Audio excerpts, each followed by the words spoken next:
Chairman, ladies and gentlemen, I'll start off with a question. Are you stupid? Sometimes wrong, sometimes. You can't really say yes because you're here. Okay? So I would say, no, you're not stupid. Let me ask the second question. Are you clever? That's a little bit more difficult to answer because cleverness is relative. Are you cleverer than a brain surgeon or a nuclear scientist?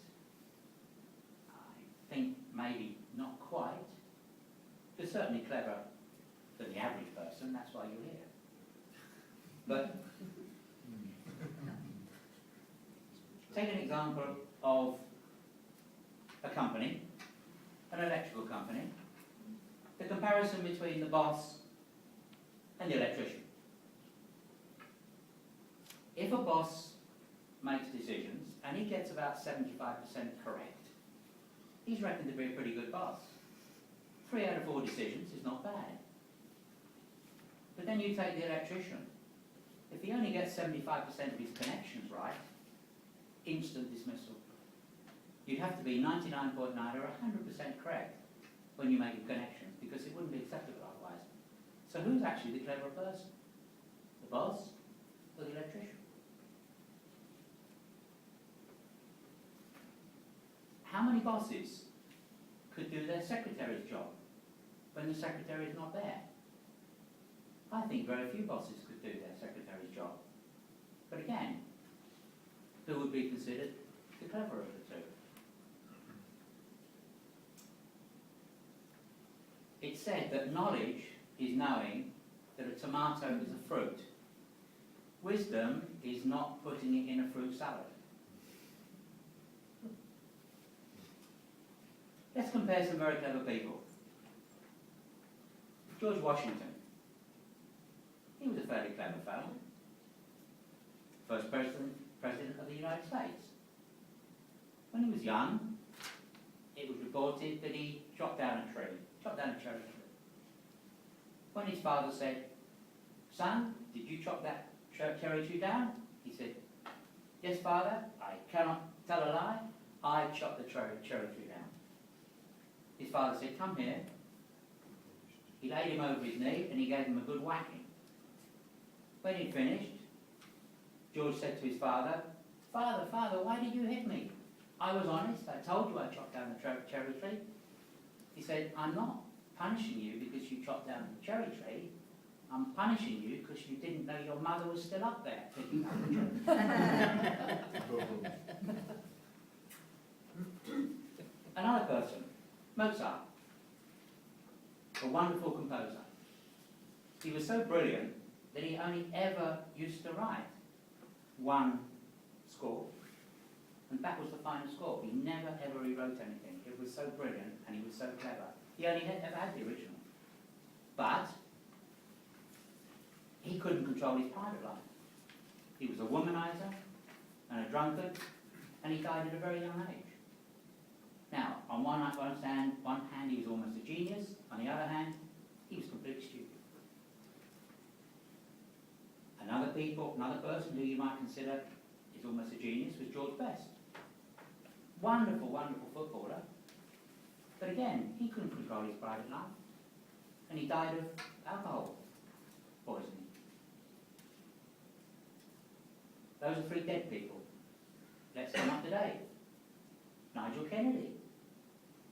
Wonderful, wonderful violinist. A child prodigy. He studied under Yehudi Menuhin. An absolutely genius on the violin, right? But then he's also a lifelong Aston Villa supporter. He does say more. So how do we measure actually intelligence and whether you're clever or not? Well, the standard test is the IQ test, the Mensa test, and we have a Mensa scale of dynamics.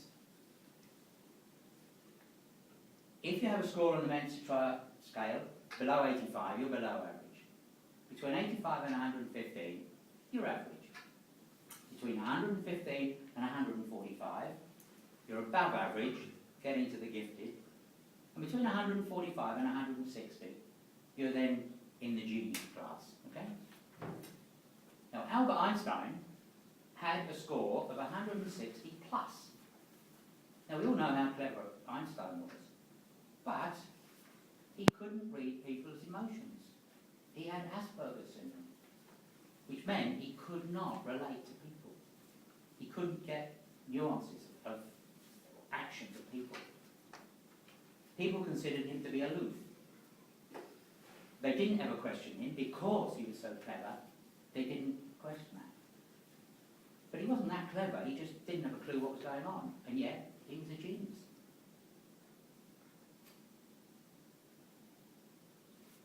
Let's go for a walk in the jungle. You're an explorer. You're a David Attenborough.